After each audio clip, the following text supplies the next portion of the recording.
Yeah. But shout out to King Handsome World Life tapping in the comment section. Yeah. Shout out Whoa. everybody in here. We got King Handsome World Life. We got Zoel with some pink hands. Erin Rothwell with Hey Guys. She said those bags were whack. Zoel again put hello, host and co-host. What's up? What's up? Rick Ruger review. Peace to the gods. Peace to you, Rick Ruger. Much love. Hell yeah. Yo, I subscribed to him recently. I was gonna hit off air. I was gonna talk to you about him. That's another review show. Like the Hell other one yeah. I dropped, the dorky was the dorky review show. I got them cheeks played on. Yeah, Rick reviewed a few of my tracks before. Much appreciation to him. Nice. And Rothwell, those bags are whack. Yeah, them Target gift bags, swag bags. How many of y'all got them? How many of them y'all like them? Right. I mean, Rick Ruger about to go live himself. Have a good stream, brother. Appreciate you. Yeah, Let's fucking go. I mean, but again, hope everybody had a good holiday. We streaming this on Facebook. We on YouTube. We everywhere right now. And our music is everywhere too. It's available on all platforms. Just type in our names. I mean, wherever you listen to music, and you got us. I mean, YouTube, Spotify, Apple Music. If you check it out on Audio Mac, Deezer, iHeartRadio, goddamn these nuts. These. That's what the guy from Deezer came up with the name from. He was like, "Where you gonna stream the music from? These nuts." He was like, "Deezer." Hell yeah! Oh man! Shout out to Deezer. Peace, yo. He said peace all the way from Canton, Ohio, on Facebook. Hell yeah! Shout out Ron Hobson in Ohio. Yeah. Whoa. Nah, I mean, ain't that next to like Cleveland? Or is that just another big city that's popping off the top of my name? Nah, probably right. I mean, Ohio's not that big of a state. Right. None of these states is really that big, except for like Texas, California. I mean, all the Southwest states, like New Mexico, Arizona. They all be bigger and shit. Right? Except one thing I didn't know until I went to PA, how big Pennsylvania was. Pennsylvania, this is just fields of trees, fucking trees, and more trees, and highways that go 70. And it takes forever to get through. Hell yeah, bro. And the highways is 70 miles per hour in Pennsylvania. Word. That means you can go 80, 85. Yeah, hell yeah. Yo, as soon as I see the mile per hour shit go 70, I'm like, did you see 70? I'm like, amazing. That's great. They didn't give a fuck about life out here. This is just speed through. Yes, sir. Feel bad for the Amish people, though, that are still on a horse and buggy. Horse and buggy going 7 miles an hour, like. Yo, there's side roads out there that are all like windy hills. They're like 45 miles an hour down like these up fucking steep mountain type hills. And then you got the horse and buggies going. So they got like reflectors in a triangle on the back of their buggy, like fucking be they careful. Gotta have it down there because the cars and shit. And they always be off to the side of the road too, and people. Yeah. It fucks up traffic down there. I did a job down in Lancaster, PA, which is where it's like heavy Amish, big Amish like population down there. And I was down there for 5 weeks. This was like 10 years ago, bro. And I remember we was trying to go out to get some food after work, and there was like this long line, people behind us. We're like, what the fuck, yo? Like, what's going on here? And then we finally people going around the buggy on the side of the road. Like you said, had the reflectors on it and shit.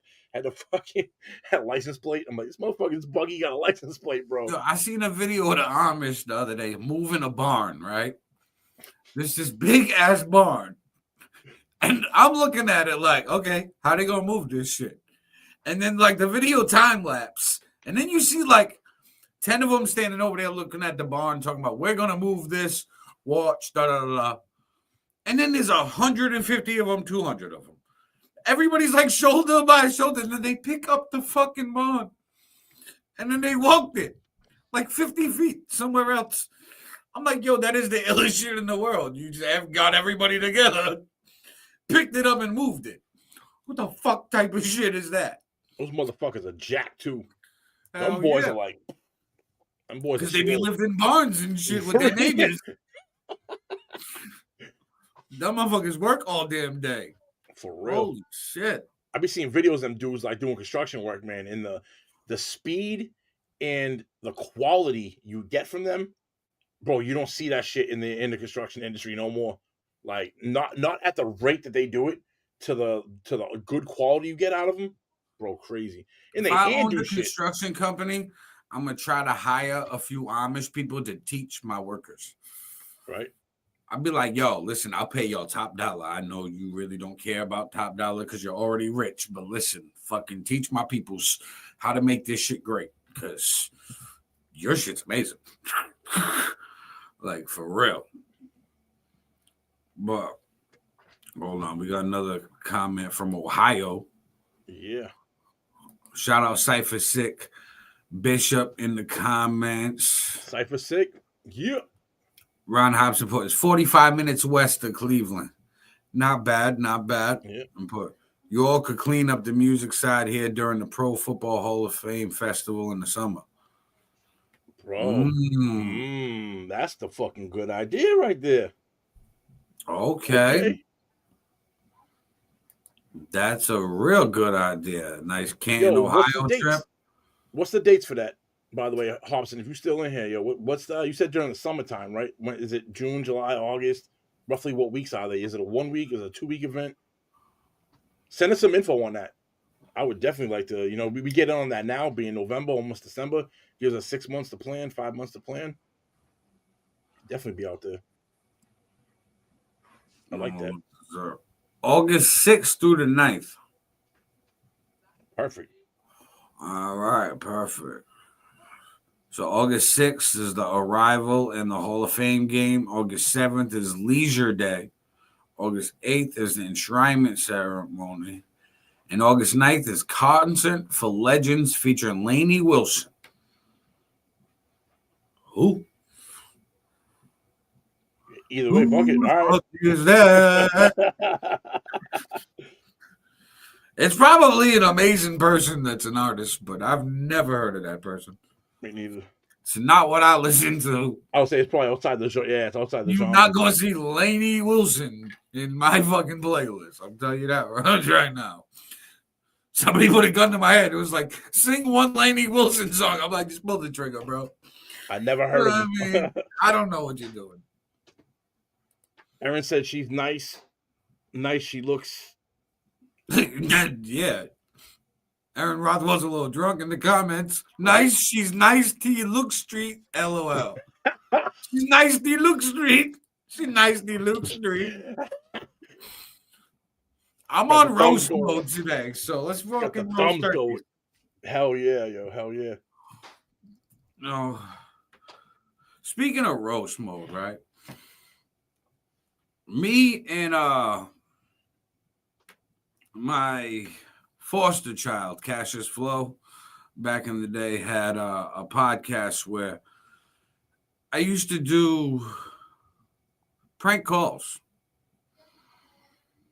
And, you know, see what was going on and, you know, pull people's legs. So I'm going to try to see. Call him. You should try to prank his ass. Nah, he knows my voice. He'd be like, "What's up, bro? Been a while, bro. Praise Jesus. Amen, brother." And I'll be like, "Thou art thou." Right? Fucking Shakespeare. That's like one of the first times. Honestly, that's like one of the first times I've seen him stick to something. He's actually keeping good. Every day, yo. I mean, people. I go on Facebook and like I happen to go on at the same time he's live, and it ends up on my Facebook news feed. And then I tap in with him once in a while, but he getting mad because I fuck with him hardcore. I'll be like, "Yo, you nail it in front of the priest. Is he gonna bless your mouth with his goodness?" And bro, he be getting so mad, like, "You altar boy in the back for him." Cassius, come on.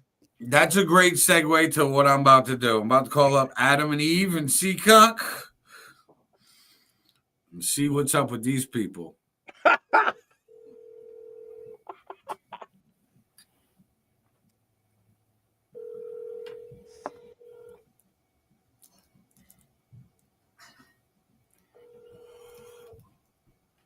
you for calling Adam and Eve and Seacock. How can I help you? Hi. I was wondering about the dildo size that you guys got. What's the biggest one that you got?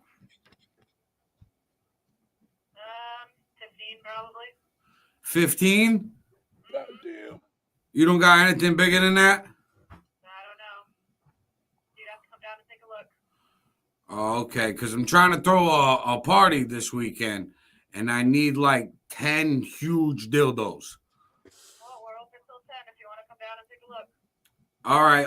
And before I pull up over there tonight, I was wondering what the price range per dildo is. They're all different. You'd have to come look. Like for the 15-incher. I have no idea, honey. Okay. All right. Have a good night. You too. Bye. Wah, wah, wah. Right. Horrible. Right. She knew. didn't want to play She along. was. She want to play along. Bro, I thought you was gonna go. Do you have the black one? Do you have the white one? Like, it's not really like trying to get her to fucking dig in on it. I was just trying to get her to have like conversation, but no. Right, she was not having it.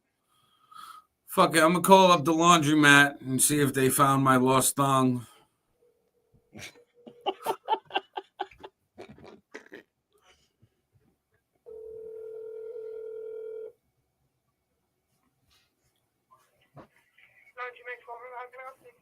Hi, I was wondering if the last machine all the way to the right, the dryer, if you guys happen to find a purple and pink thong. The last one. So where the front counter is? Yes, the last dryer. No. No, you haven't seen any? No. Damn, because I need that for work tonight. All right. All right, I'm gonna have to go to the store. Thanks.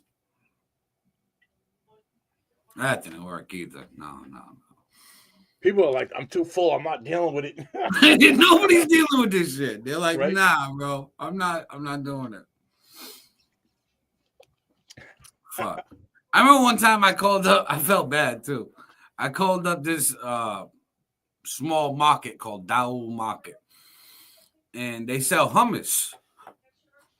Bro, I asked for 100 pounds of hummus. I said I was having a party. I need 100 pounds of hummus by tomorrow. What's the price? The guy was like, let me call you back. He literally called me back about 10 minutes later. He was like, I can get that much for you, but are you going to be in here tomorrow to get it? He was like, because it's a lot of hummus and I don't order that much. I'm like, yeah, I'll be in there tomorrow. He goes, okay, cool. I'm going to put the order in now. Thank you. See you tomorrow. Da, da, da. I called him back 5 minutes later. I'm like, yeah, I'm going to have to cancel that order. I'm sorry, buddy. There's no party. I'm like, I just pranked your ass. But I appreciate you and your customer service. You did a great job. Give you 5 stars.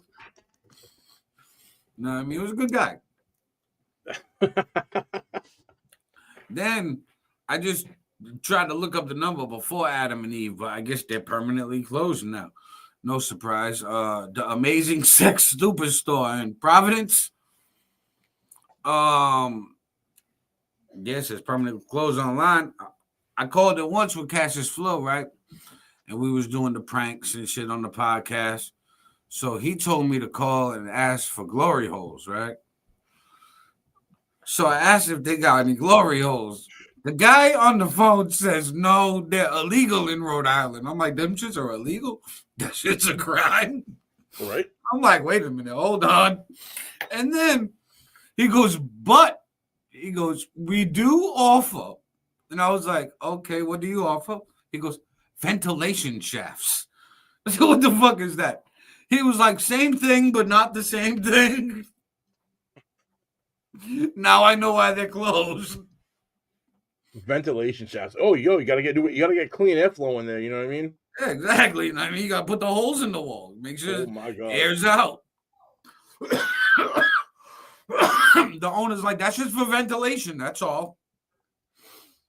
Fuck that shit. State inspector's like, that's not what that's for, buddy. That's not. I'm gonna have to shut you down. Fuck are you doing? You're closed. Wild. Holy shit. Speaking of shit like that, I just seen this documentary the other day Remember HBO back in the day, The Bunny Ranch? Oh yeah. So they just had this documentary about the Bunny Ranch, about like surviving the Bunny Ranch. Well, like these former prostitutes talking about how evil it was, how the guy Dennis Hoff was like basically raping them all and fucking all of this shit. I'm like, yo, y'all need to stop with this. Some of the girls traveled across country to go work at the brothel. I said, yo, you traveled from one coast to the next to be a hoe, to be a paid hoe. Mm-hmm. And they were like, yeah, but the boss wanted to fool around because he wanted to test his product. If he's selling you the product. You gonna test it first? You know what you're going there for too. Like, come on, let's keep it real, man. Let's keep it a buck. Like, you know why you're going there. And then you after the fact, gonna be like, oh, it was like, what did you think it was gonna be? Fucking cake and confetti? The fuck, like. Flea said, "It's not a Sunday. What the hell? Saturday. What the hell? Yeah, Saturday. Gotcha. Oh, we'll still be on tomorrow. Don't worry. We're still gonna be on tomorrow at 6 p.m. By the way, whoever's still watching this podcast right now, you can tap Jay in Real from No Victory 2 Easy TV was laughing at us about the phone calls, the dildos, and the tongs. Yo, I can just imagine the lady's face at the laundromat when I was like, "Damn, I need that. I gotta go to work tonight." She was like, "So what the fuck?" That's great, big rat. He doesn't come up in here looking for that shit. Best part is if she actually really found something and she's just hiding it. Nasty bitch. Just call back and be like, yo, somebody told me that you found it and you're just hiding it on me. You're wearing it. You're wearing it. You need to put it back. Right? Then I want it washed first. Wash, dry, fold. Wash, dry, fold. Smell like fish. What the fuck smell like a tuna can Mm-mm. That shit is wild, bro. Holy fuck. Yo, we got mad new music coming out. Just saying. Take this on a music tip. Since Flea mentioned Sunday. Dying. AI's gonna make that into a clip. Aaron All-Nighter dies on live. Like Aaron All-Nighter dies on live. Oh yeah. People gonna be that'll be my most viewed video. For real. Then I pop up tomorrow. I'll be like, you guys are assholes, all of you. Okay. Whoever pressed play on me dying. Fucked up.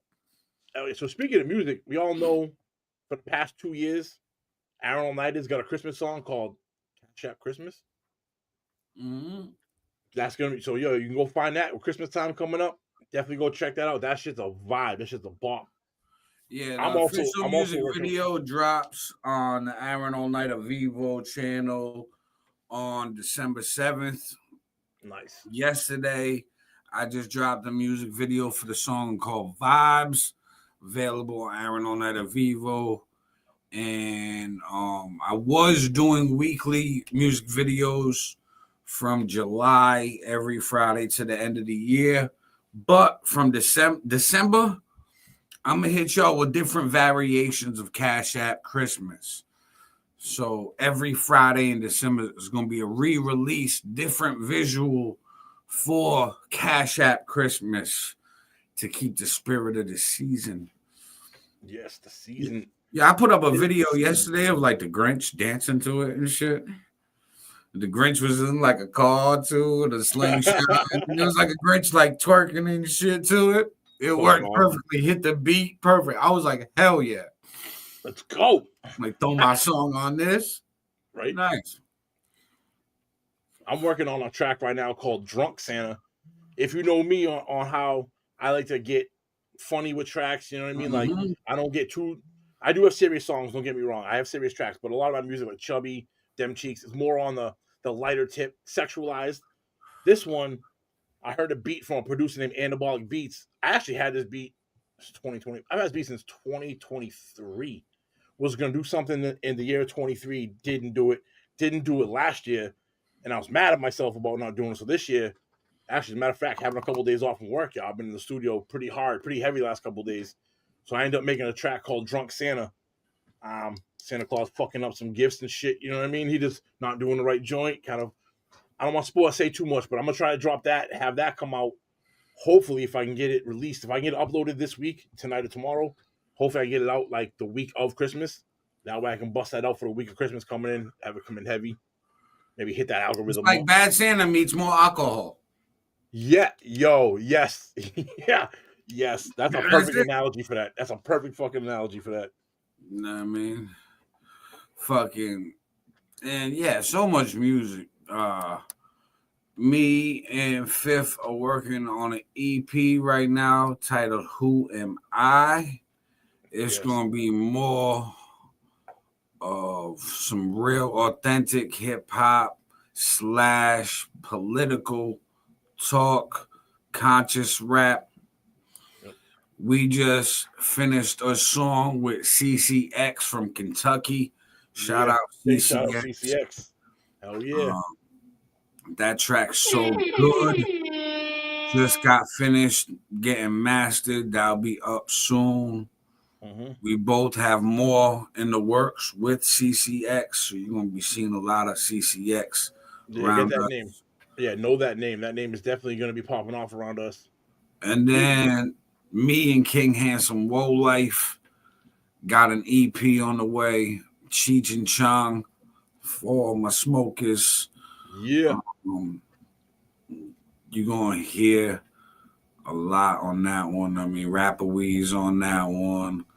We just finished a song called Facelift. This Botox Bug got Facelift. Yo, it's a bop. So, yeah, there's a lot of projects in the works. Plus the EPs, man. Holy shit on the EPs we were talking about. Like, I think each of us got like four different EPs already in the works right now for like the first 6 months. And then I got solo tracks too, bro. Just going through that folder, like I said to you earlier, like I gotta organize my shit a little bit better. I was going through the folder before we hopped on the live, and I'm like, damn, bro. I started looking at solo tracks that are like, I'm like, yo, that I could release that. That's releasable quality right now. Is it to where I want it to be? No, but it's good enough. Like, it's definitely you're never quality. Gonna get it to where you exactly want it to be. I know that's my biggest fight. You're gonna hear these legendary producers and engineers and hear that quality, and you're gonna be like, I want this right now. And trying to work towards it to the point where, like, sometimes you might end up fucking it up because you did too much, and now you got backtrack shit. Bro, you have no idea. I've been through that. All my engineering for the 5 years I've been engineering, especially in the beginning. Mm-hmm. I would get it to like, all right, it sounds good.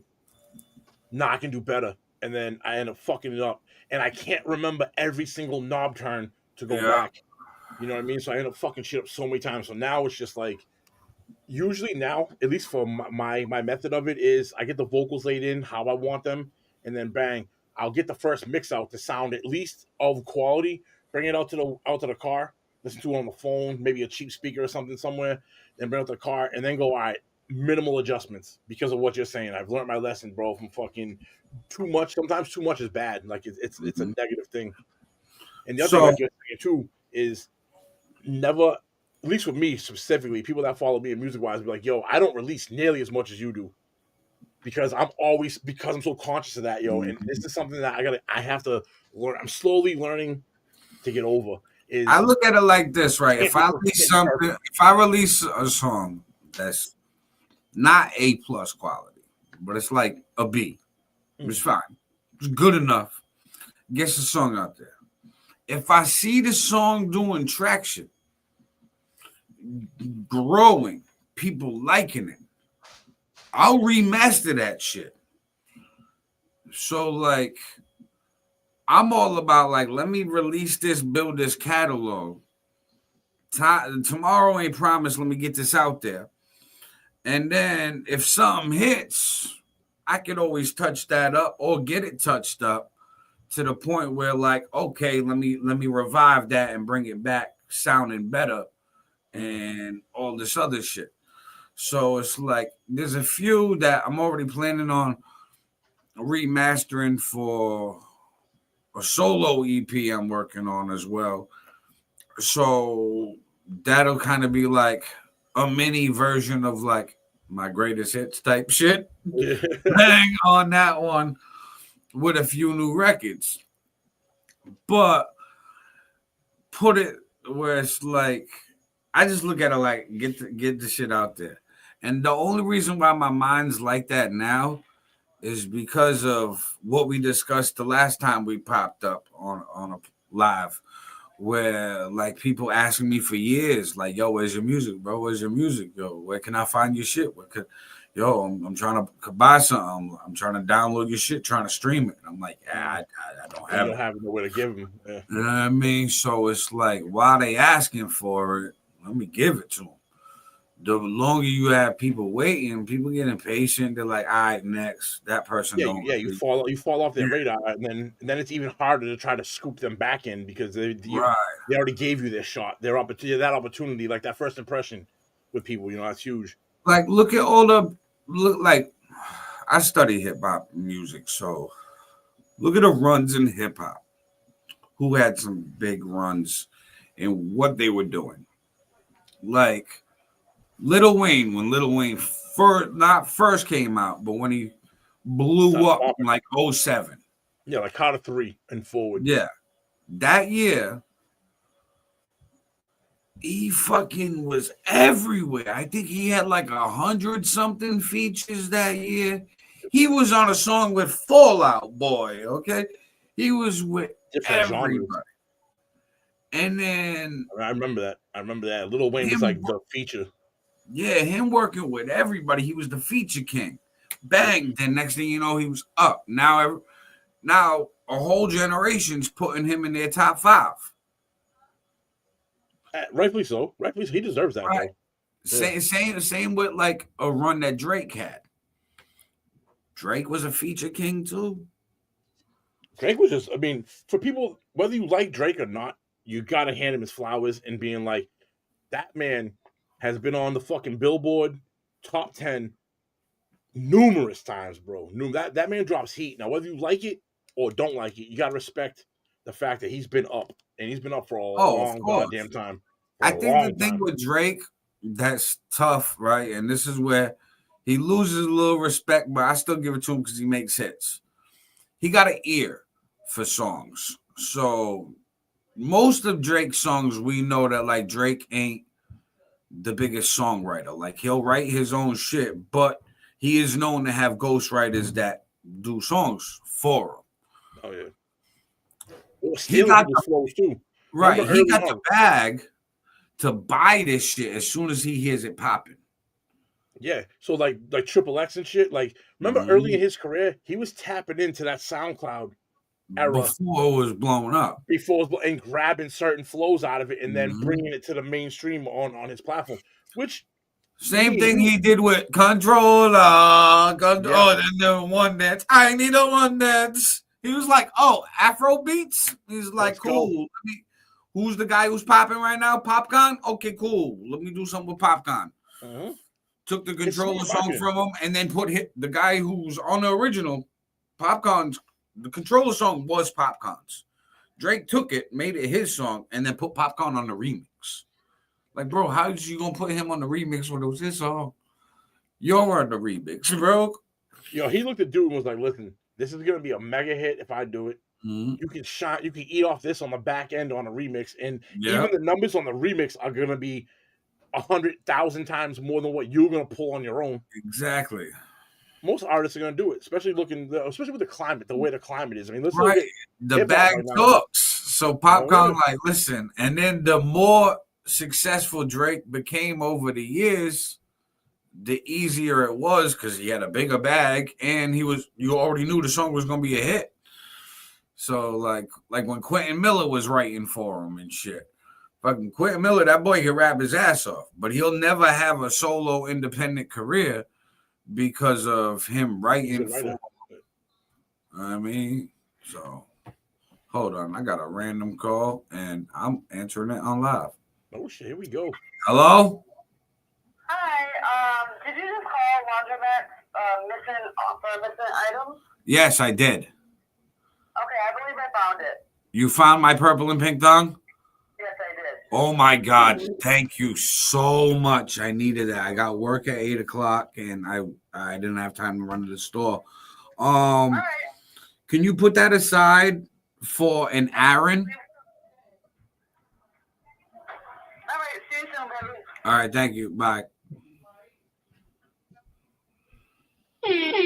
Perfect. They found the thong.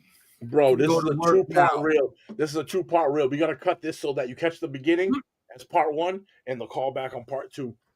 Oh yeah, that's fucking great. That's a 2-piece right there. That's a 2-piece. I'm like, what is this number? I'm like, the fuck? Right. I'm always down with experimental music. If I see a certain style of music, I just put it out and it's doing good. Then I think about doing another song in the same style. Most importantly, every song I put out, I put my heart in. Facts, bro. You got to. I mean, people can hear. You can hear whether you're invested in a song or not. You know what I mean? You can just tell by. You can just feel it as a human being. You pick up the vibes in the tone of the voice, the inflection of the inflection, all of these cues that we take in. Yeah. You can tell when somebody's doesn't give a fuck, or somebody really is genuinely feeling the lyrics and can really like maybe put a life experience to it. Right. You know what I mean? Like and life. Absolutely. Yeah, but shout out Jeremiah, aka J Rev. Go stream his music. Me and him actually got a country hip hop song together. Oh, that's that same dude. That's his last name. That's J Rev. He does a lot of gospel, hip hops with metal, grunge, everything.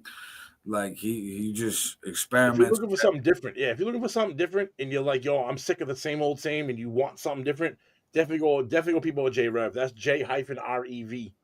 Yeah, so me and him got a track called Howdy, available on all platforms. Raised in the city, if I can get rowdy. Yeah. The boys say howdy. Yeah, I mean, it's definitely a bonfire song. It's a bonfire song. I know it's cold outside. Some people might be having their bonfires with fucking throw howdy on. Right. And then when you're outside, it's cold outside. Go type in "Cold Outside" by King Handsome. Drop that too. You walk right into that one. Outside. It's cold outside. Yo, that shit's fun, bro. You looking for something to hype you up? That's the track. King Handsome. Shout out King Handsome, World Life. Whoa. But yo, how great is it that they found the thong? Bro, that is why, and they called you back. That's excellent customer service.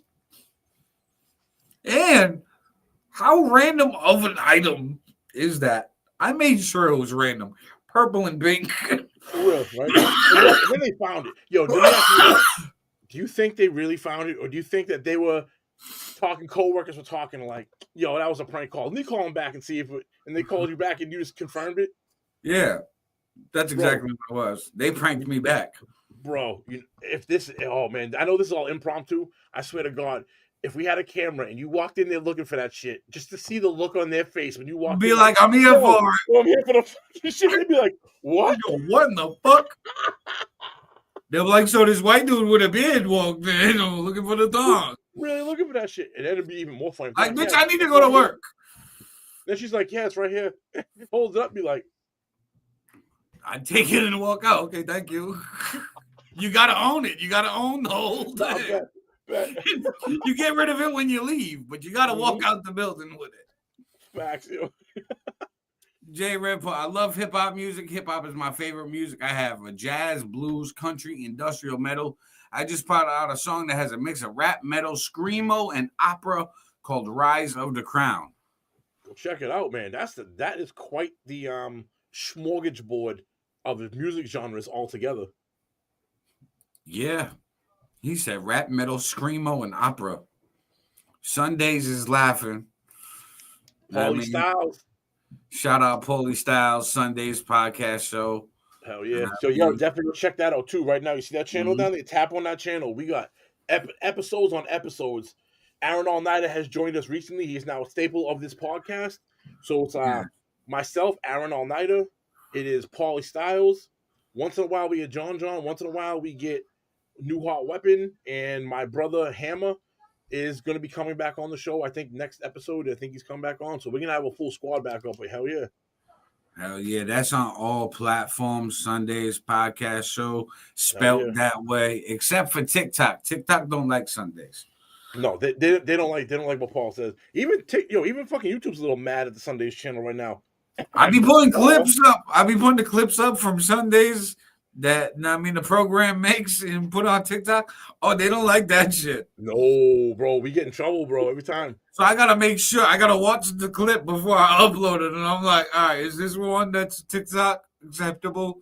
Especially recently. I mean, let's keep it real right now. Let's spill some tea. I'm not gonna say spill the tea like it's true. Opinions, of course, but Paul, since you're on here and you're hearing this, you've been getting a little crazy lately, sir. I've noticed a little race baiting, we'll call it, maybe, on the last couple of podcasts. He said the race baiting. Yeah, he was definitely up on that in the last couple ones.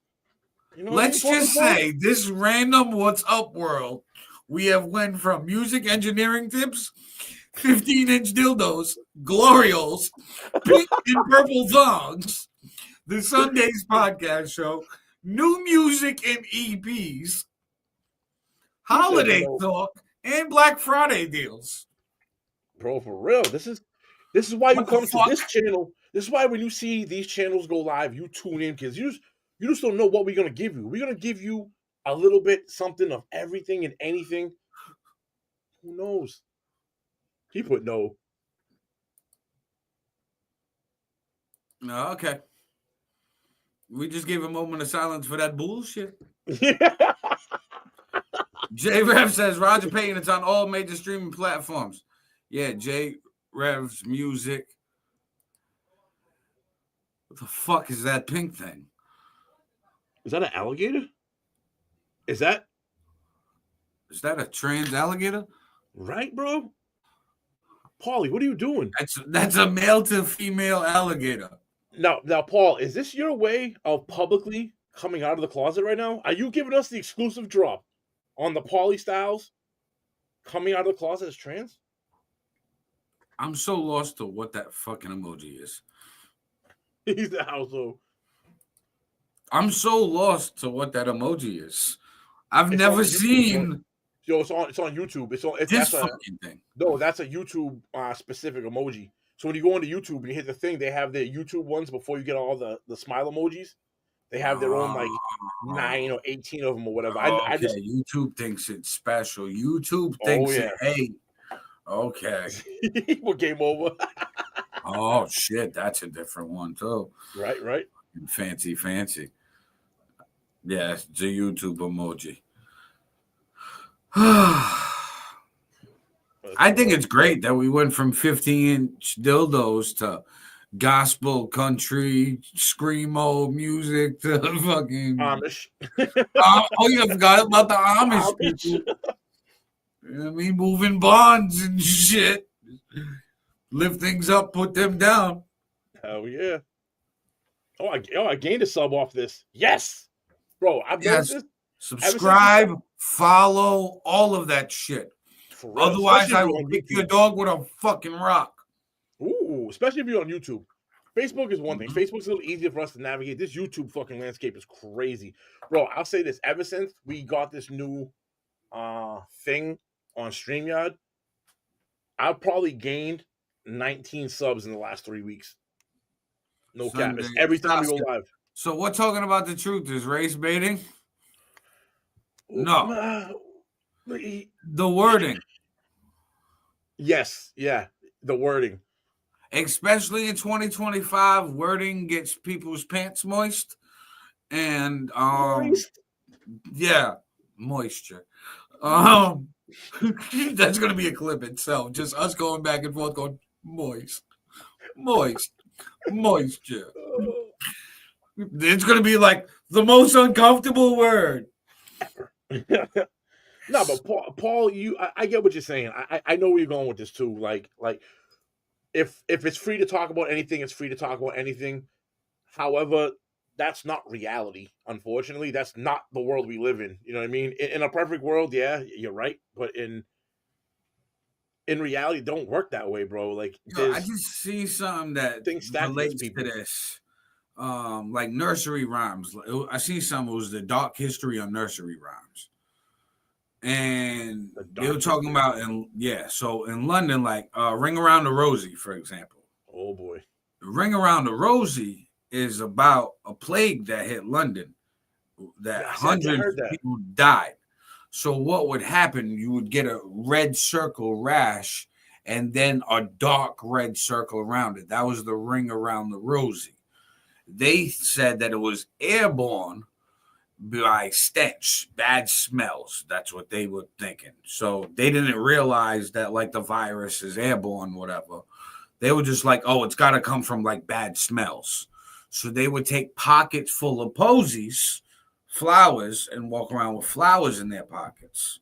It's dumb to smell now. So ring around the Rosie, pocket full of posy. Ashes, we all fall down. The ashes to ashes was because so many people were dying, they couldn't have mass burials, so they were having mass cremations. And the ashes were from smoke coming from the sky of cremated dead bodies. And then we all fall down. And then they weren't allowed to like publicly talk about shit like that because of the way the politics were in the country at the time. You couldn't really speak out on shit. So they put it as like nursery rhymes. Same with like Mary, Quite Contrary, whatever like her garden shit is. She was like killing people who were Protestants. Oh, that's so crazy. You know, the fact you said that, I only know the dirty other half. I don't even know the other real one where it's Mary, Quite Contrary. Why is you so goddamn hairy? Right. I don't even know the real words like the second half of that joint. Bro. Right. When you said that to me, it's the first. That's why I stopped, because I'm like, I don't know the real one. I'm like, I know the beginning of the real one. Yo, you want to go there with him? You want to pull his shit up? He's asking some questions, bro. I mean, it's gonna. He says, "I do the link in the comment section. The link is in the comment section." Paul, if you can jump on. He says, "Am I racist?" If I'm keeping it real with you, some people are gonna call you a racist, bro. That's just the world we live in. I don't think Styles is racist. I think he that he. We know him, though, but we know him. You gotta put yourself in the shoes of someone who maybe just came across that clip or that portion of the podcast, and they only heard that.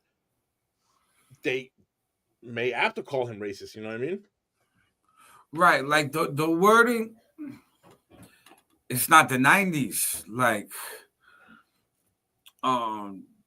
Styles, I feel like, speaks his mind like it's 1995.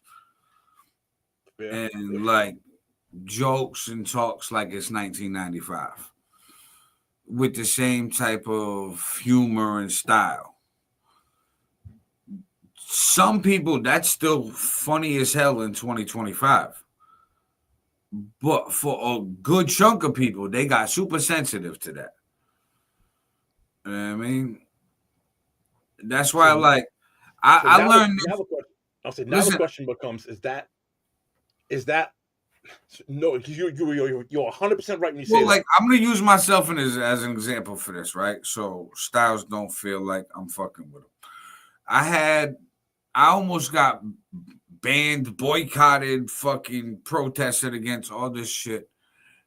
And I think I've said this before because people thought I was transphobic and homophobic. Like, my mom a lesbian. She probably have got more pussy than I have in my life. Okay. One of my brothers is full-blown gay. Let him swing that way. He doing his thing. Fucking, I nobody hating. But I had a trans person that was watching, and they took out what I was saying out of context. Because I remember growing up, and hermaphrodites were called he, she's. Yeah.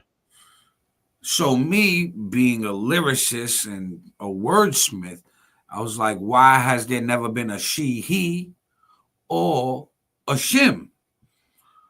I'm like, because I think shim is a better word. It's shorter. And it means the same thing. It's a she, him. It's a shim. And then the trans female in the comments got super crazy, tagged at followers at highlight and like 50 people in the comment. And next thing you know, my comment section blew the fuck up. Where I had like over 1,200 comments of like people angry, mad. And then I'm like, yo, chill. Let me explain. Like, fuck you, let me break this shit down. Should you have to, though? And this kind of goes like back to what I was going to say about what Paul, with Styles is. So Styles is who he is, right? Right.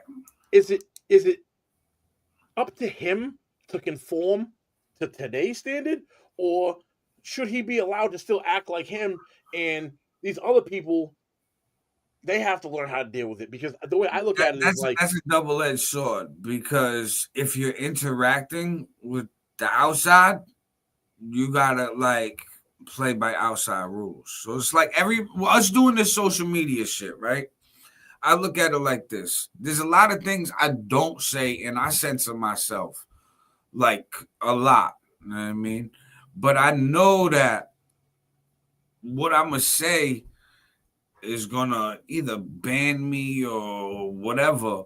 So I'll word it differently to get around it. So, like, when I first started this podcasting thing, the example with the shims, I'd say some wild shit like that all the time. Yeah, I had a lot of people that loved the viewership, loved me for that. But there was a whole chunk that I alienated by saying that, going overboard with it. Like, I could have said the same thing. So it's your POV. It's your point of view. Not your point of view, but the point of view that you're looking at this from. Because if you're looking at it from a business point of view, right, yes, you're right. What you're saying is right.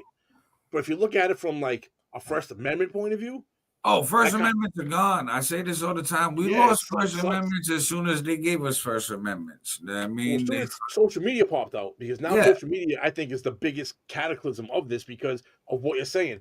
We now have to have an idea. Does this violate the TOS? And if it does, we then have to reform our idea to say it in a way like we can't say if you gotta say grape.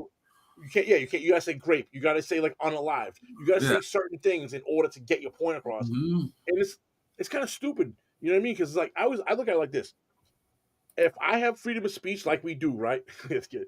If we have freedom of speech like we do, it's not up to me to change what I'm saying. It's up to the person listening, because that person listening has a choice: listen or don't listen. But the problem with this is now, because people have this weak skin, they're attached to it, and now they can't take themselves away from it. Oh my God, I can't believe he said the R word, or I can't believe he said shim or he, she, or whatever. You know what I mean? And it's like, bro, you have a choice right now to not listen to you and go to some and take your viewership somewhere else.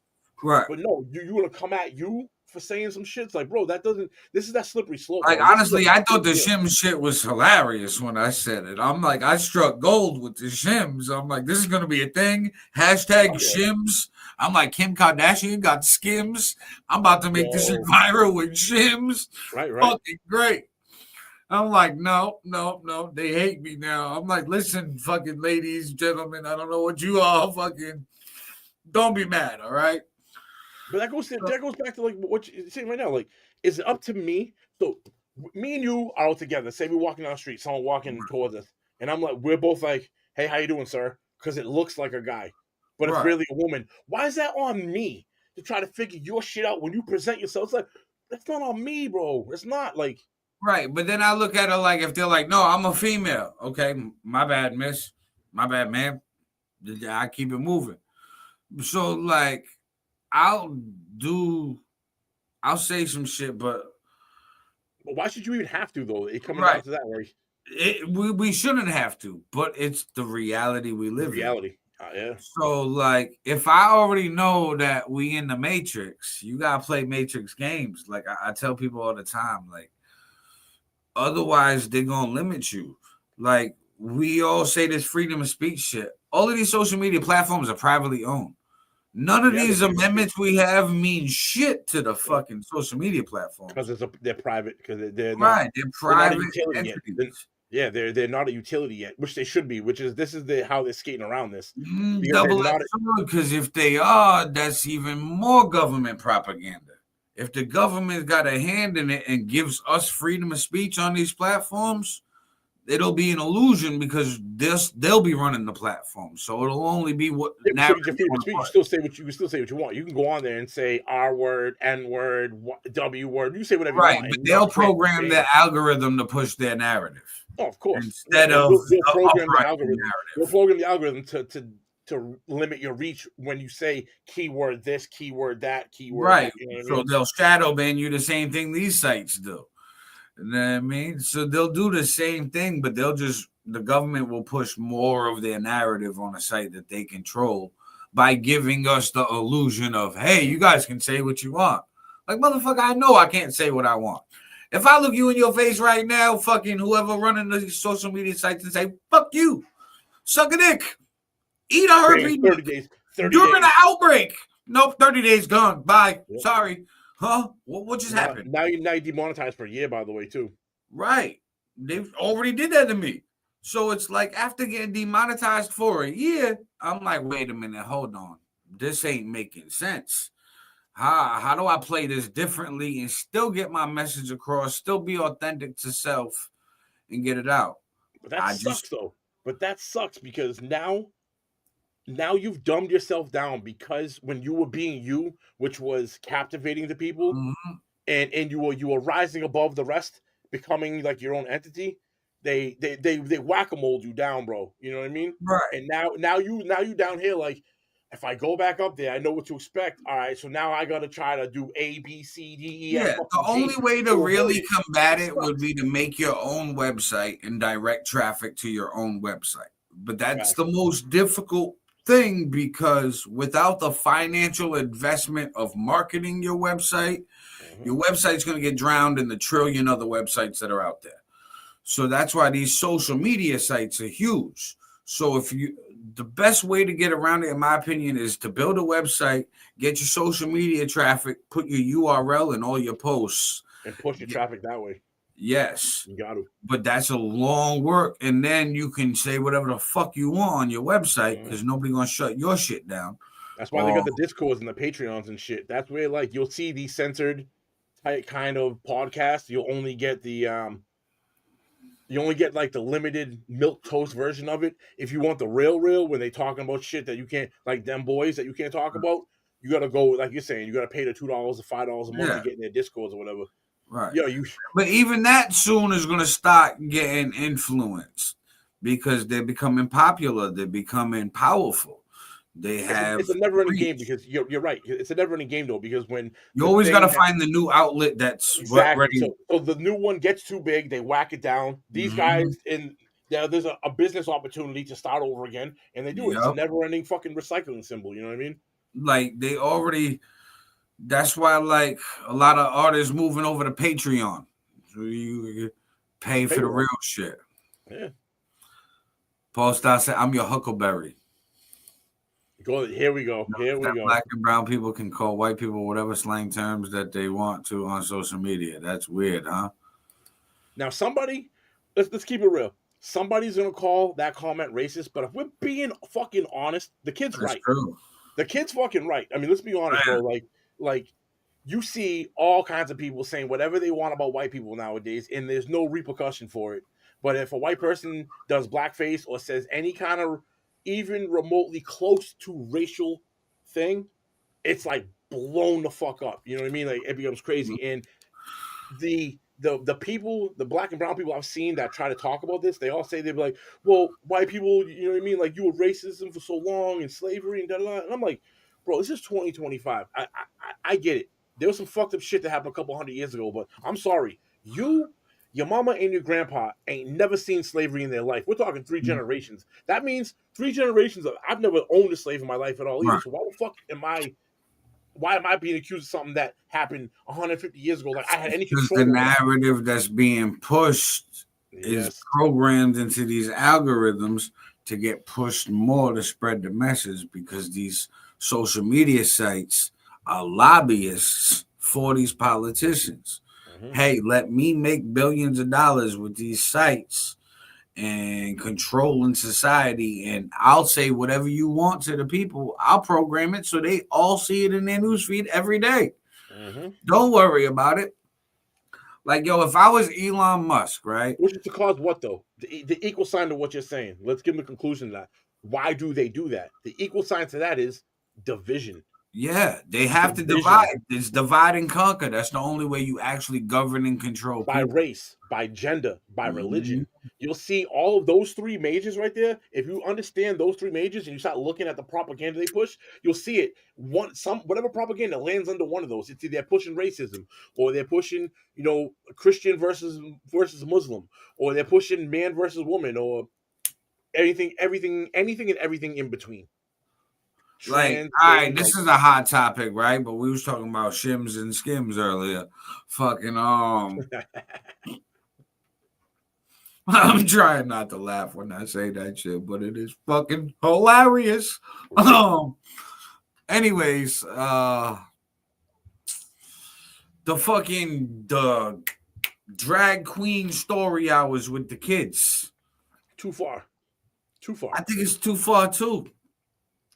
But I also understand that the only people that are going to them, those kids probably have already seen crazier. The videos I saw, I only saw, say, a half a dozen compared to of all of them that are out there that ever happened, right? I saw the kids were 5 to 8 years old. So it ain't the kids I'm even talking about. It's the fucking parents that are doing it. And if I'm gonna keep it a buck here, it was white women. It was the Karen, suburban Karens, the majority, not all, the majority of the mothers in there. There'd be a guy or two in there. It was a soy boy. You could easily tell he was a cuck. But the majority of them were the fucking soccer driving moms out in the suburbs bringing their kids. But why are you bringing your 6-year-old son or daughter in there when this little kid jumps off the couch thinking he's Superman or Batman? You don't think that's not impressionable? Like, well, this is where I'm going with this too, right? So I hear what you're saying, and I totally agree. I think that as a straight parent, right, you're not gonna send your kid to something like that unless that's already been introduced into their life by maybe a relative. Maybe there's a relative in these soccer moms' family. Or the mom itself, or even just the mom itself. Right. Is that right? So, like, maybe the mom is 100%. Ain't the kids, bro. You're taking them 5, 6, 7, 8 so, like, on its own. That's the parents. 100%. Like, for example, I remember, like I said earlier, my mom a lesbian. When I was younger, one time I didn't go, but she tried to take me to P-Town. I'm like, no, I'm not doing this shit. No. She was like, oh, you'll think it's hilarious. No, I won't. Like, and that's unfortunate, bro, because to be honest with you, P-Town itself, if you take away the stigma of what you're talking about and look at it for what it is, it's a nice place to go. It's a good vacation zone. Right. Well, unfortunately, it's got the stigma attached to it. So now common folk, like you said, you're saying it right now, it's like, I ain't going there because of that. And it's like opportunity lost, not from you, but from the city losing an opportunity to have tourism come because of it being overshadowed by what it allows. Now, in the comments, this is going good. Style says about this topic, this shit's fucking disgusting, point blank. I'm mostly the kids in the Roger Payton says New England-based hate group NSC 131. Never heard of it. I'm gonna look that up. Shall we mention the Nazi group that traveled to Fall River as well? Because the drag queen story hour in Fall River had members of the New England-based hate group NSC 131. It's a militia group. It's like a white pride, fucking Proud Boy type group. But they were like outside. That still exists? They was outside protesting in Fall River. And the cops had to stand there and let both sides do their thing because freedom of speech. Facts. So it's like, okay. But that's what's good about the freedom of speech, though. I don't at all agree with the white supremacist thing at all. However, even though I don't like the ideology they bring, I have to respect the fact that they have the right to say it. They have the right to be, if you want to be racist and bigot, you have the right to be a racist and bigot. I may not like it, but that doesn't mean not liking it doesn't mean you get to lose it. You know what I mean? Right. Even though I don't agree with it, and I think it's retarded. Oh, sorry, the R word. I think it's arded. You know what I mean? Like, but Right. There's two sides to this particular event locally. One that is pro LGBTQ, another was a recognized hate group completely against it. There are videos of this all. I think that when you go that it's baiting. So it's like, all right, if you're gonna introduce, like, if you pro LGBTQ and you're trying to introduce that to a kid to maybe show acceptance of others, I don't feel like you need to go to that extreme and bring it to a public library, because that public library is shared with other people who have different views and beliefs. Bro, it's not even a public library. It should be like a private place. What were those people? It's not all right. So we gotta keep it real. If we're gonna talk about, we gotta talk the truth, say this truthfully. Those drag queens weren't in there just reading books and being like, look, I put makeup, I'm a guy and I dress like a girl and I got a wig on.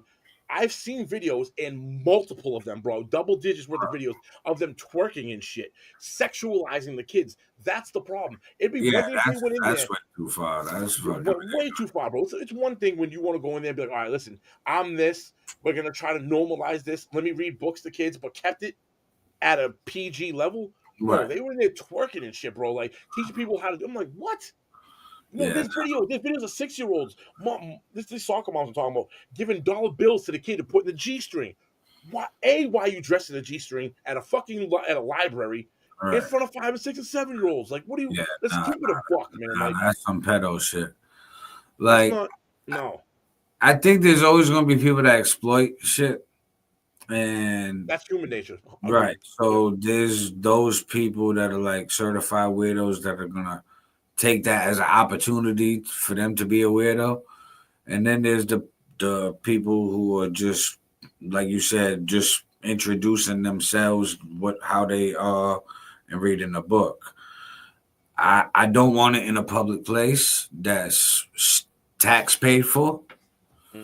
I mean, I think that if that's something that's being on, well, that should be put on by an LGBTQ organization that has their own venue that fucking they can do it at. You know what I mean? I don't want it at the public library that everybody in the city or town pays for. You know what I mean? Because nah, bro. Like, who goes to the library? Let's be honest. Like, again, if you're talking percentages, I'd be willing to bet more than 50% of the people, I'm not giving a whole number, but more than half of the people that go into a library are students of some sort. Now, Roger says, I think all actuality, it just shows that one group of people wants to try to be themselves however they see fit and feel accepted by it, while the other hand of people were crazy extremists that wanted them to feel unloved. All I'm going to say is our world is broken as it is. We should want kids and everyone else to feel accepted, so there's less pain going forward in this life. Now, Roger, I'm going to have to say this, right? I would agree with you if the drag queens was the kids, okay? But the drag queens is the adults, okay? So, like, yeah, you could be you. You want to have a drag queen story hour as an adult, do with other adults. If it's the kids that want to feel loved and accepted and the kid's a drag queen, well, guess what? Have the kid read the book to the other kids that the other kids are drag queen. We set age limits for things, right? There's age limits in life. Why don't we put an age limit on that? Like, listen, if you're going to do this drag hour, 18 up, 18 plus, you're a legal adult. You are now in the eyes of the law accountable for your actions 100%. Right. Other than that, if it's going to be anything under 18 for the kids, it should be an under 18-year-old, like a minor that reads to the minors. Yeah, but even still, I think we shouldn't even. That should be the cut. 18 and up, right, do what you want. You're an adult. 18 and down, figure it out first, because you're going through puberty. You got all these hormones going on, all this shit. Your body's changing. You don't know what you want to be one day. The next day you're this, the next day you're that. And a lot of studies are coming up now where these people are like, if I wasn't pushed this way, I wouldn't have done it. A lot of people they grow out of it. Yeah, I was gonna say pull her up, yo. She was talking, and she must be on. She's on your YouTube. It's not on mine. Yeah, yeah. No, I agree. Well, in a sense, I think sex needs to be explained. Like nobody ever gave me the birds and bees talk. All right, like our generation, we figured that shit out on ourselves. Yeah, All right. 100%. So, I see how many like kids fell through the cracks with our generation because of like bad parents and people who maybe shouldn't have been parents or oopsie babies. So Ultimately, that's a parent's fault, though, yo. That lies solely on the parents for not raising their children right. Like it's not up to someone right, else. but if the parents are already fucked up, who's gonna raise us? Who's gonna raise the parents that are already fucked up? Nobody. And no, So normally it'd be your influence friend the group. whole generation. Normally it'd be your friend group. You know It what I mean? would, Like, but your that's friend's not parents. happening. Your friends, no, that doesn't happen. You're right, that doesn't happen anymore. In our when we was coming, at least when I was coming up, Yeah, I'm 43. I'm check your 43, boy. so I grew up in the 90s, right? So I was either at my boy's house when his parents were there, so I was learning their family value system, or he was at my crib and he's learning my. So you get this kind of crossbreeding going on. You know what I mean? You just don't. But the technology took that away. So Yes, nowadays, 100%. unfortunately, even though we're a capitalist society, the technology is going to push us towards like a communism, socialism type shit. With capitalism as like a hybrid of all three. Fucking, we kind of already are a hybrid of all three. Like we got like a weird fucking economy here, but that fucks with the parentings. That fucks with the next generation. That all of that shit. I wish that like me as a person, like at school, they didn't just pull out a banana and put a condom on it. It was like, all right, this is how you do it, and be careful, guys. You know what I mean, just like the fuck, that's it. But yo, you gotta ask yourself this, right? Do these kind of classes even really help? Look at the DARE program. That did absolutely nothing. And that was fucking drugs against resistance education, whatever. Right, I think the ideas were right. I just think the sex ed really worked. Like the sex ed in how we present it in school really work. No, because look, it was just put the condom on the banana. That's it. There you go. Be careful. That was pretty much it. I think the ideas were right. It's just it wasn't implemented correctly and thoroughly enough. Just like this is another hot one. I think that kids at a certain age, because the way society is in America, should have a drug conversation. Hell yeah, fentanyl and shit the way it is, all this other shit coming out. Absolutely. Like you got to talk to these kids before they start smoking weed. So then you got to think back to our era when we first started smoking weed. First time I smoked weed, I was 10. Yeah, I was like 11 or 12. All right, so that's the age group that we got to start talking to these kids about drugs, especially since they're not old enough to go into the dispensary and buy some weed, and they might buy some lace shit. For real. So that should be discussed in health class. I mean, like all of that shit, pills, everything, the whole conversation. So that way they're aware enough and smart enough and not naive walking around like, huh? And fucking, okay, this is fine to take. And fucking get hooked on something.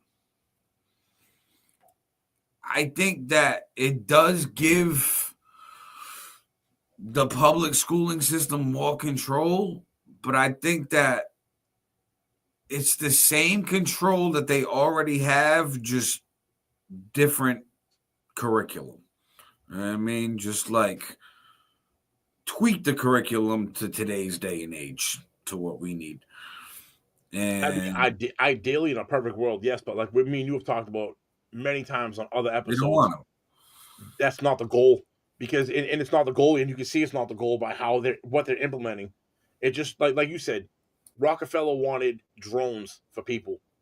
They didn't want people that were smart enough to figure shit out. So I said, yep, perversion is a human nature. That's why they need to be kept away from kids and keep it out the library. The library has enough issues with babysitting the homeless. Bro, that's the truth. True, they shouldn't be paying for sex changes with taxpayer money either. I agree with that. 100%. I mean, that representation, though, for children, they don't feel like they belong in the right body. As long as I've been alive, I understand that. For either of you two don't, always love to you too. Like, I feel like this, right? If how many people, how many of those people are there really? Like, and ask yourself, this goes, I was saying this earlier to you. It might just be a deeper thing that makes you like, that's more of a body dysmorphia. But yo, that may be temporary too. You gotta figure when these kids hit puberty, male and female, hormones start raging through their body, something they've never experienced before, which triggers emotions and triggers reactions in an adolescent mind that maybe you start reaching for like extremes. But as you get older and you get out of puberty and you start hitting your young adulthood, those extreme views start to rescend, start to come back. And instead of cutting your titties off and switching your P to a D or your D to a P, maybe you don't do that. P to a D or D to a P. You know what I mean? Like, fucking great. But you know what I'm saying? Like, maybe we wait. Naughty. and we started with 15-inch dildos. Right? Yo, maybe we wait on that, bro, because like there's countless amount of people that have come and they're like, I jumped the gun too soon. I'm doing puberty blockers. I'm doing irreversible surgeries to my body. Bro, you're telling me you make a decision at 16, 17, 18 years old that is going to be permanent for the rest of your life. Let's pump the brake a little bit here. I'm not saying don't do it. How many people got tattoos they regret? For real, bro. How many people have made a bad decision in their life and regretted it? Facts. Fucking Lone Raven says sex ed in high school is all about STDs. Facts. That's it. You know what I mean? Sex ed now, just, man, shit. Yo, listen, I had this conversation with my mother, right? Who, like I said, is a lesbian. So she's part of the LGBT community, like OG of the community. Now, does she identify with them, or is she a lesbian outside of the community, or is she a lesbian in the community? Like, is she in the circle, or is she kind of like her own solo act? She's like half in the circle. Like 1 foot in, 1 foot out? Yeah, she thinks that the circle's doing way too much right now. She thinks the circle's doing way too much. She said, There's listen. a lot of people like that, bro. There's a lot of gays like that. Like, I'm not going to cap. I got an uncle that's gay. At Thanksgiving, he's at the table, and these kind of conversations happen to get brought up once in a while. You know what I mean? And he's like, no, they in his own way, he said, they're doing too much, man. It makes me look bad. Right. My mom said the same shit. She said, listen, there's straight, gay, and bisexual. She's like, I don't know what all this other shit is. She's like, there's those three things. Well, there can only be three. There's left, right, and in the middle, right? Like they can. Right. You only have two things to be. You can either be straight or gay. Right. Or okay, then there's a middle. So, what I explained to her, I said, yeah, but now what they did, I'm like, I agree. There's only those three things. But now people made subcategories. And they're going to keep making subcategories for each little personal niche. Yep. And then fucking like, you could like look it up. There's like 100-something different sexual orientations or whatever. And it's like, what the fuck is this? Like, but you know what's funny though? These new age, what do you want to call them? Like categories. There's already shit for that. We've already come up. There's already been things for that, and they want to reinvent the wheel again, bro. And it's kind of like, nah, man. Like, bro, I see some shit today. It was I fucking wrote it down. Oh, I threw a piece of paper away. It was some shit, sexuality crap. Bree. It was BREEIE or something. And I looked it up because I was curious on what it meant. I looked it up, and it was like, it's when you're bisexual, but you favor women more than men.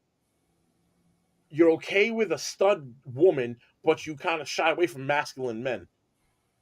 What the fuck? Then you're bi. Right. Like, yeah, it's the answer's already there. Like I said, it's a subcategory. Polly Styles said, time to homeschool the kids again. Yeah. That could be a problem too, because we're so stupid. Made it where it's too expensive. Bro, it's not even that. It's like, yo, are we even... Let's again, if we're gonna keep it real, let's keep it real. How many parents could actually homeschool their kids the right way? How many are going to take the time, if they already home, to dedicate hours a day when the day's already set up, or stop working to make sure their kids homeschool? I mean, That's the main thing. It's too expensive. You gotta like be financially stable enough where you could have one of the parents stay home to homeschool the child while the other works. Lone Raven, you want to come on? You see you talking a lot in the comments, bro. Come on. Aaron, drop the link. Drop the link in the comments, yo. In the comment section. You might have to scroll up a little bit, but yeah, you see that right there? Yo, jump on any of those right there. You can come on. Same thing with you, Paul. If you want to jump on too and get in this conversation, so we're not 100%. Like, I know we're missing. And Roger Payton. Yeah, Roger Payton said some shit up top that I wanted to respond to too. Talking about the word freedom and what does it mean? So what he's saying is, and I'm still manning your spot, Roger. So tell me if I'm right or wrong on this. But what you're saying is, our views may be a little harsh on the LGBTQ community because freedom is freedom, right? And what's the word actually mean? And I agree with you. If it doesn't hurt no one, but the problem is you don't see the straight side being like, you have to be straight and you have to accept me for what it is. It's the flip. It's the other side coming super aggressive with it. And the normal person like me and Aaron don't care what you do. We don't give a fuck what you do. Just stop shoving it down my throat every time I'm watching a TV show and there's the thing of commercials and there's 5 commercials come on. Bro, why is 1 of 5 gotta be that, bro? It's like 1 of 5 isn't even the ratio of LGBTQ community to the normal population. Like, it's shoved down our throats, and it's to the point now where we're sick of it. And it's like, bro, this wasn't like this 15, 20 years ago when this shit wasn't being shoved down our throat. There was way more peace and unity between. Now you got this shit where they're shoving it down your throat and forcing me to feel some type of way when I may feel this way, but I feel shame, so now I have to feel this way. Now I got a problem with it. You know what I mean? Like, what the fuck? Like, let's be honest, bro. Like, let's keep it a buck. I mean, if we're gonna be honest, let's be honest with it, yo. You know what I mean? Like I got no problem. I got no problem. You 18 plus, do you? Whatever you want to do it. But I don't need it here every day, every 5 minutes. I don't need it, bro. Like, leave me the fuck alone. You gotta think every TV show now, you got somebody who's white, somebody who's black, you got a female, you got a male, you got a gay person, or somebody who identifies as that represents that portion for the show. You have an old person, you have to have a young person. I mean, and you also have a disabled person because you have a bunch of other people who are able-bodied. And now that is your starting cast, and now you cast from there. It makes sense. It makes sense if the show was built for these kind of things to be incorporated into. Right. It's another thing to shove a circle in a square fucking hole. You know what I mean? Like, see, my thing is this, right? And the way that I move now, I learned my final lesson with the shims, but I had to bring it back. Bring it back. So anyways, with that shit, I learned years ago. Like, I told my boy, shout out Cali Azul.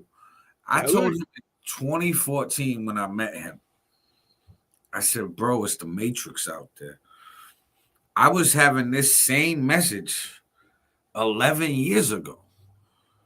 I already seen the wave. I seen the tide shifting with the world, politics, technology, the economy, schooling, the way the next generation was being raised, who was raising them, you know, like fucking drugs, everything, and was like, oh, damn, we fucked. We lost everything.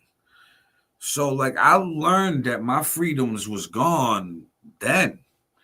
I mean, there's a few books out there that shed light on the government that will open your eyes up to more of what we're saying. Like, one of them, I forget the author's name, but it's Behold the Pale Horse.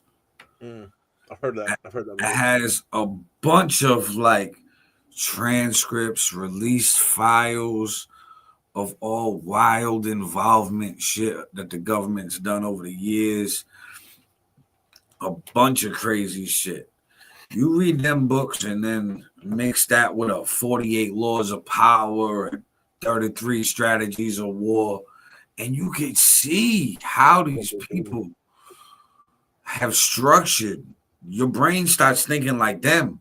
And then it's like, oh, okay, if I was them, how would I run the world? How would I make this work for me to be rich? And that's what they're doing, and it's taking our rights away. There's only so many seats at the table, too. There's only so, like, think about it, yo. Us as humans, right? We always got to try to find there always has to be like a hierarchy structure.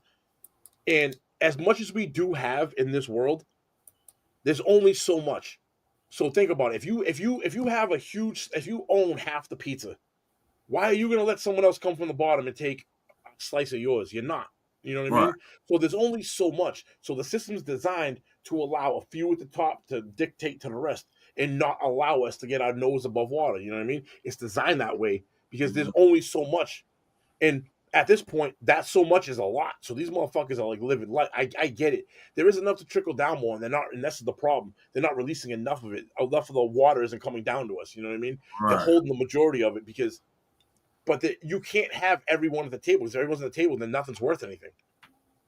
This is right. So that's why like we've said before, the system is designed this way, and it's a perfect design for them to do what they're doing. Our system was supposed to be designed differently. It was supposed to be a competition design. Supposed to be. Meaning that whoever outperformed somebody got the bigger piece of chicken. You know what I mean? Because they earned it, not because that they slid in the back. You know what I mean? Like that's how it was supposed to be. But like I said, now it's what Roger said. It's the rich versus the poor. That's what it really is, and they're disguising that as race and religion. Because race and religion, in real honesty, bro, it does exist. Don't get me wrong. But it's the lesser of the two. The rich versus the poor is really pushing shit right now. Right. In my opinion. Sundays, Polish Style said, don't forget in this modern day world, you have to say that the white man is the devil and he causes all the problems in this world. Well, that's the propaganda on it. That's the divide. The blue-eyed one, too. Right? But this is what he's saying is it's specifically backing up what we're talking about.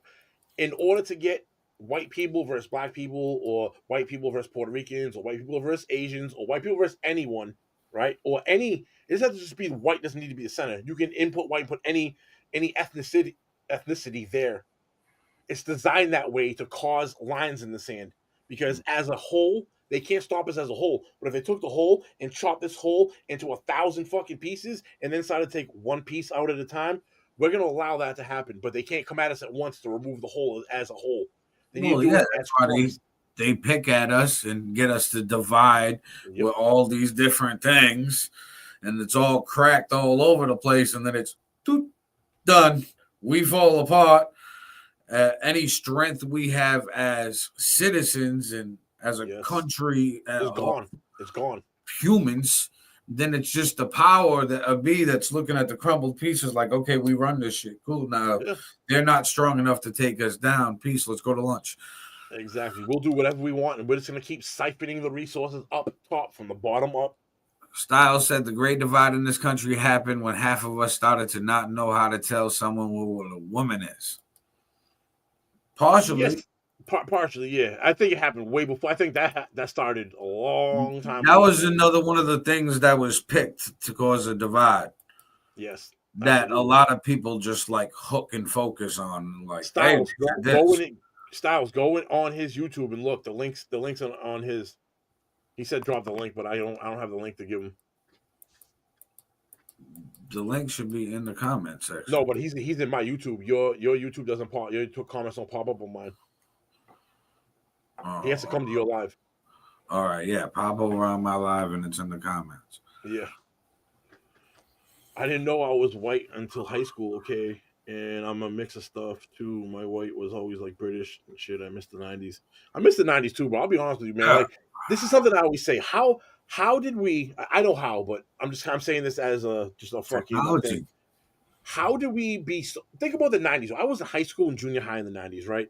Bro, race relations was nothing like it is today, bro. White people got along with black people got along with Puerto Ricans, the Asians got along with the whites. There was beefs here and there, but the overwhelming majority was we all got along. And I grew up in Brockton, which was like a fucking melting pot.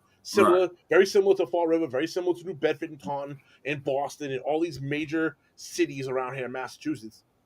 There was a little divide there. It was never the way it is now, bro. Nothing. How could we as a society 30 years later move backwards? Because we had our own pockets in our cities where, like you said, it was melting pot cities. The places in the country that weren't melting pot cities, that hadn't got to that point of melting pot yet, once they got the internet, they didn't like that shit. You know what I mean? Or wasn't accustomed to that. Causes division. You know what I mean? Where over there might be some wild shit. Over here, it's not a problem. What up, bro? You know what I mean? And it's just everybody's getting more and more aware because everybody doing their own research.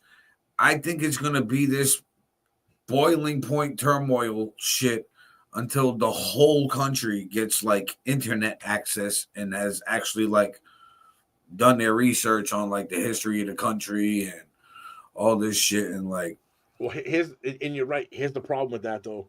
There's so much disinformation out there at the same time. Right. They got to be smart about it.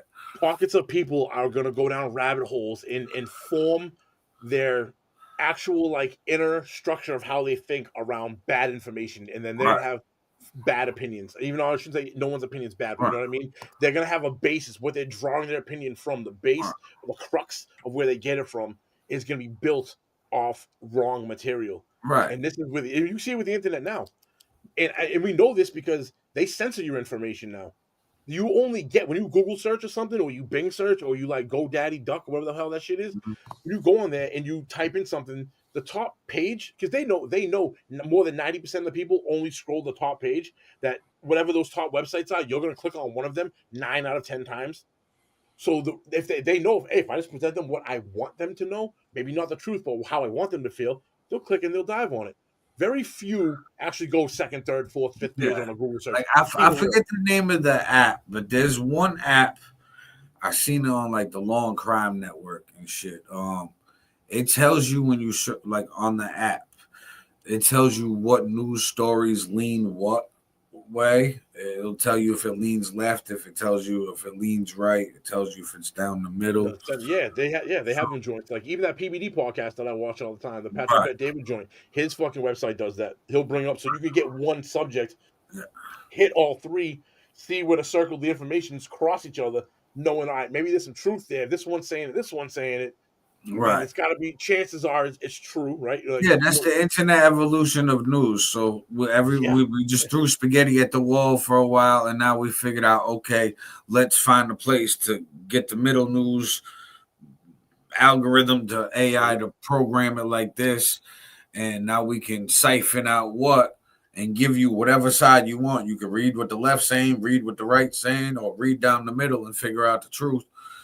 And now enough people got internet, now they're gonna start using apps and shit like that. The people that actually care, that'll go out and vote, will want real news.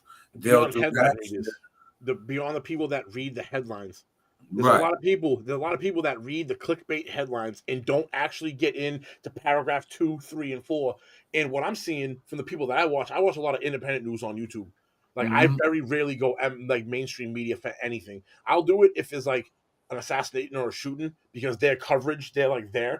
So I want to see the actual visuals. But if I'm looking for like real information, there's a lot of independent people online, and they'll even tell you, bro, like when you're looking for that information, it's super tough to try to like decipher between the shit information and the right information. Right, because it's propaganda. The internet is still run by the powers that be.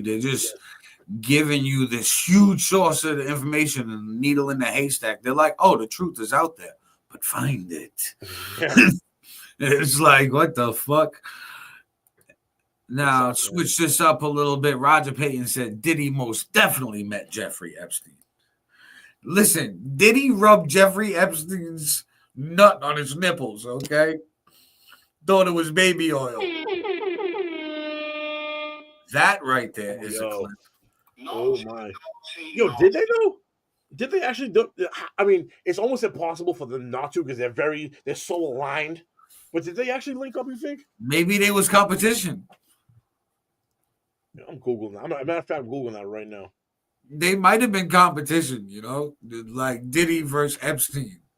Like, do you go to the Epstein parties or the Diddy parties?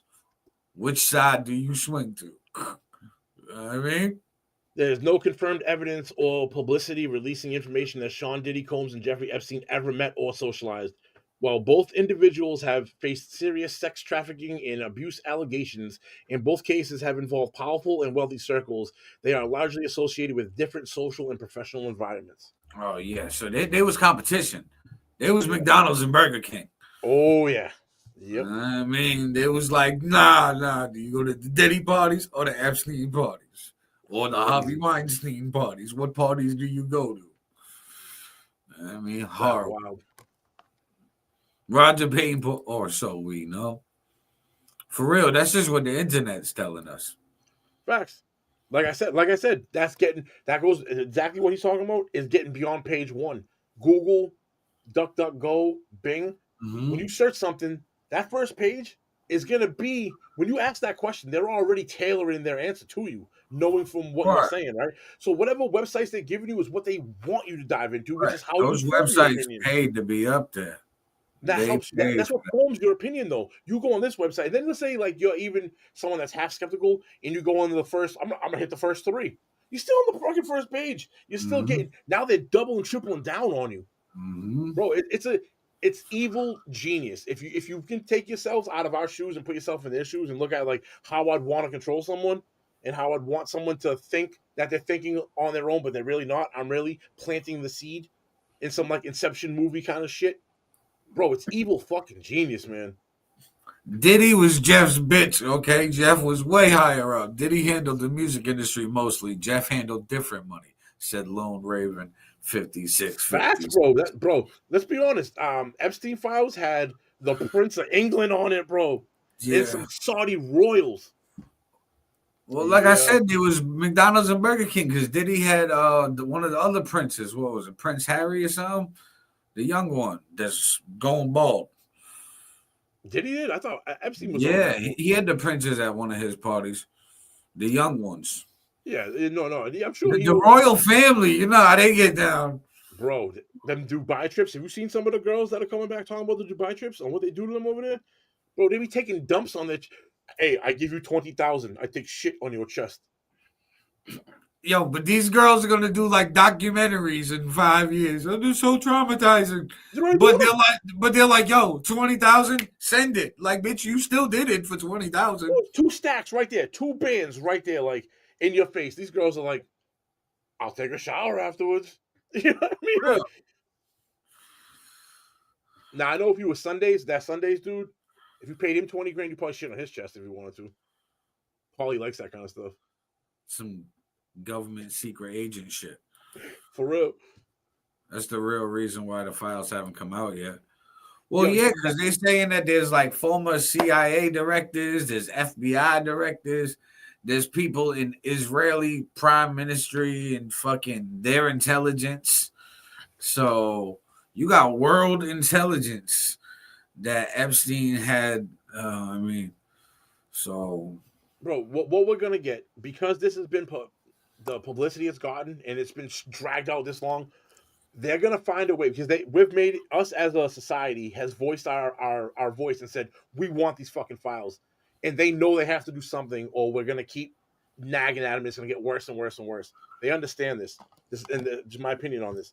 What they're going to do is they're going to give you a partial and tell you it's the full. They're going to go through this list and be like, and me and you was talking about this, Aaron, I bet you these motherfuckers hit up all these names, go, listen, if you pay X amount we'll make sure you don't make that final cut because we're going to release it in 6 months, 3 months. And if you don't pay X amount to get your name off it, because we got to give them something. And some people don't, I bet you the number is so high that only a certain level of people are even like possibly able to afford it. Even to afford. So there's going to be names on this list that are even what we consider high profile people, but the people that got themselves off are like the pay attention to some of the celebrities that go broke this year. Yo, for real. If they just randomly go broke, they made some payments. Mm-hmm. I mean, Roger goes biggest cover up in American history. People want to look at politics with it, but I want to see what celebs are involved. A lot of them. Like I said, I think there's different levels to this shit. There was competition. Diddy versus Epstein versus Harvey Weinstein. They all had their own things. And a lot of these powerful people, like I watched a documentary on the Hugh Hefner, the Playboy Mansion. And he was cool with like orgies at first, and then had these girls into like bestiality and some more shit.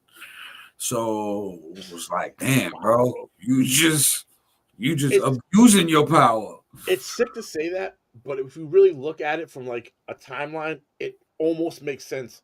You can understand it because like he gets desensitized. You're in your 30s and your 40s and you start this, right? So at first, yeah, you're like, yo, 2 girls this, 2 girls that, 3 girls, and step by step, it doesn't solve your jollies anymore. So so Hugh Hefner is like, I've been used to 20 girls a night over for 30 years. So but over 30 years, dude, when you're 70, what's left? Like, right. I don't agree with it. Don't get me wrong. I'm not trying to, I'm by no means co-signing this, but again, I think at some point like that, that's weird. Bro. I think society, this is such a, because I don't want this, but I do think that I think there got to be some type of policing to that shit. Like, if you get to like a point where you're that desensitized, like you at least need therapy. You need rehabilitation or something, bro. Like you need to get help because, like, what the fuck? Like, I think that there's a lot, and we've covered a lot in this hour 40 something minutes. So you gotta think. So we've talked about, let's run this down. Pink and purple thongs got the call back. They are found at Laundromex. Gonna go pick them up for work tonight. New music dropping on us. New music dropping. 15-inch dildos, glory holes, ventilation shafts, hummus. All of this political talk. A whole bunch of conspiracy. Skims. Kim Kardashian. The AI clips for this would be great. Oh my god. Too much porn. She said too much porn, yo. Yeah, I mean that too. I'm guilty. I be tossing on Pornhub once in a while. All celebs are weirdos. And then Roger Payton put Bill Cosby. I definitely think he visited the island. Laughed my ass off. Now I think Bill Cosby had his own thing going on. He had his own island, yo. He was like, I got enough Quaaludes here for the whole cast. He was like, here, put this in your JELLO. Hey, should have been HELL. No, right? Oh man, why is the room going dark? So sleepy. Styles said, "Yeah, you gotta crank down every once in a while because nobody doesn't like you." Laugh my fucking ass off. Yeah, I do. That's how it is. I mean, it's hard nowadays as a guy, man. Women get all the sexual power now.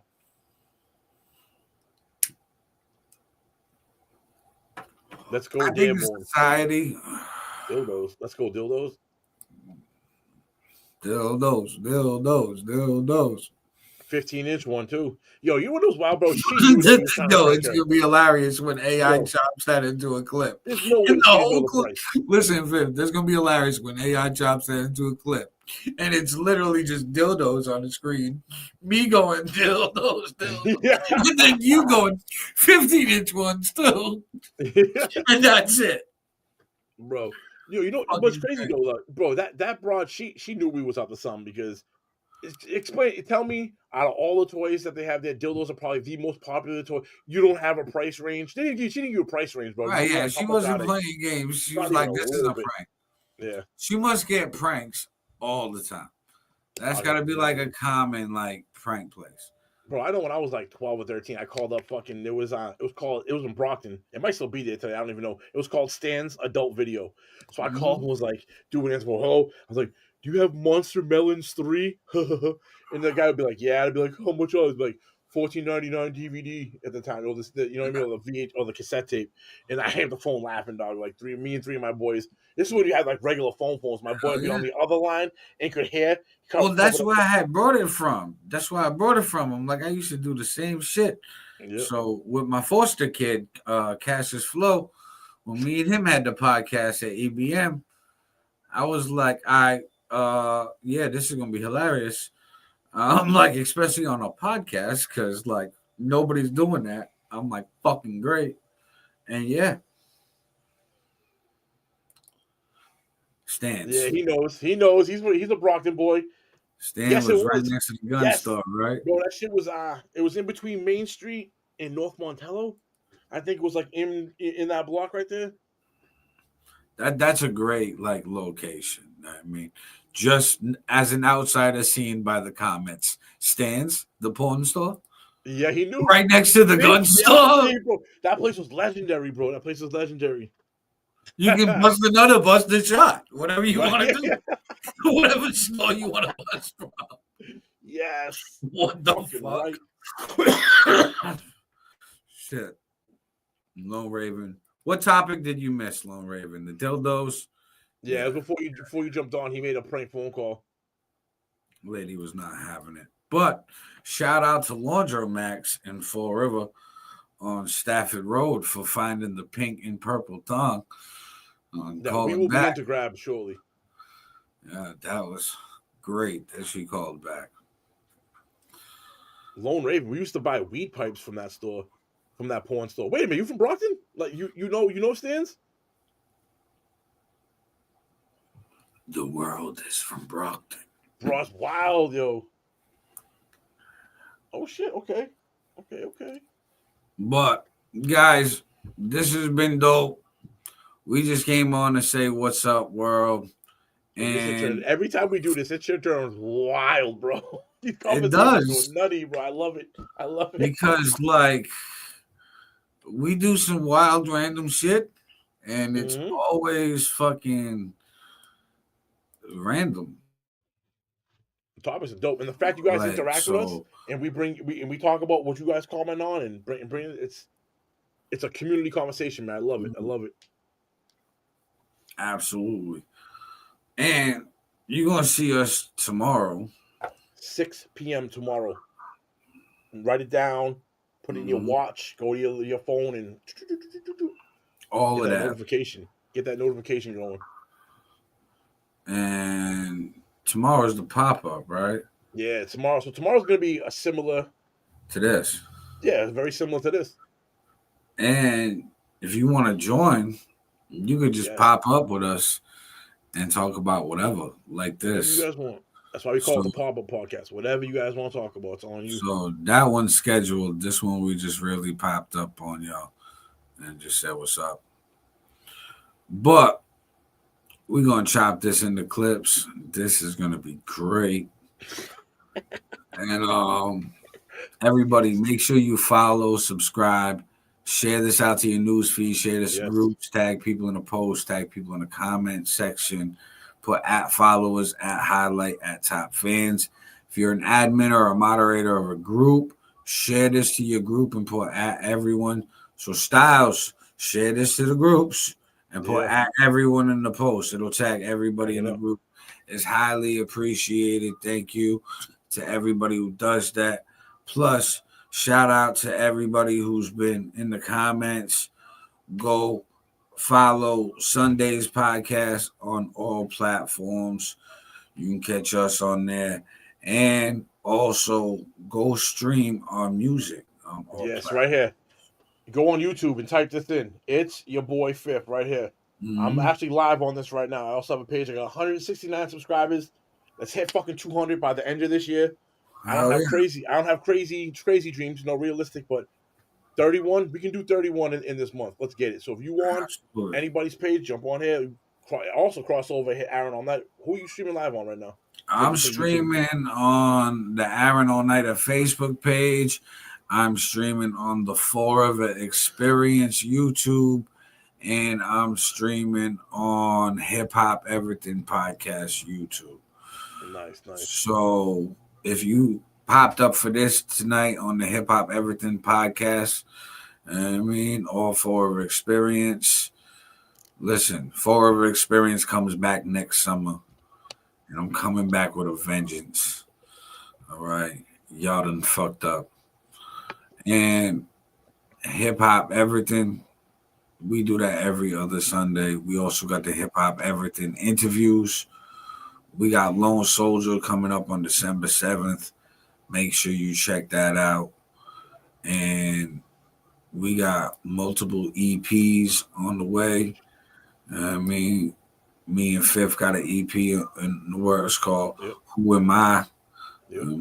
6 tracks. Mostly new music. 7 tracks, mostly new music, except for 2 songs. We're going to give y'all Illusions and Street Magic Anthem. Yes. But, guys, support us and we support you. And, listen, I fucking put my Cash App because I want for Christmas is everything on my wish list. Send that money to the Cash App, fucking stock in. I'm asking where the bag at. Yeah. Yeah, that's my shit. Hell yeah. Cash App Christmas this season. I'm about to be the white male version of Mariah Carey. Fuck her drunk ass. Right. All of that shit. And yeah, fucking put me in your Christmas playlist. Hell yeah. And Fifth got Dirty Santa coming. Drunk Santa. Santa. I got a song coming out too. I'm gonna drop it the week of Christmas, maybe the week before. It's called Drunk Santa. It's gonna take you on a little bit of a voyage. Hell yeah. I was thinking of the Bad Santa movie, and I'm like, I know it's something, and I'm like, oh yeah. And then as soon as I said it, I remembered it. But yeah, Drunk Santa. It's Bad Santa and Drunk Santa. It's like the perfect combination of exactly. Yep. So, you know what I mean? And fucking guys, just subscribe, follow, all of that. We follow back, we subscribe back, we support back. You support us, we support you, and that's pretty much it. Because if we run over the time limit, the AI is not going to edit the clips like that. I'm gonna have to do it manually, and I don't want to do that. So we're going to say goodbye to you peoples. It's been fun. It's been great. It's 6 p.m. tomorrow. Remember that 6 p.m. tomorrow, Sunday night with Pop-Up Podcast. It's your boy Fifth and Aaron All Nighter. Absolutely. Don't miss it. Yeah, guys. It's been fun. It's been great. It's been kosher for them boys.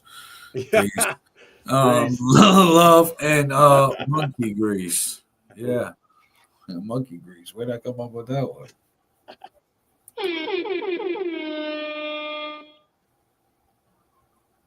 I gotta hit that. Yeah, we still live. It's okay.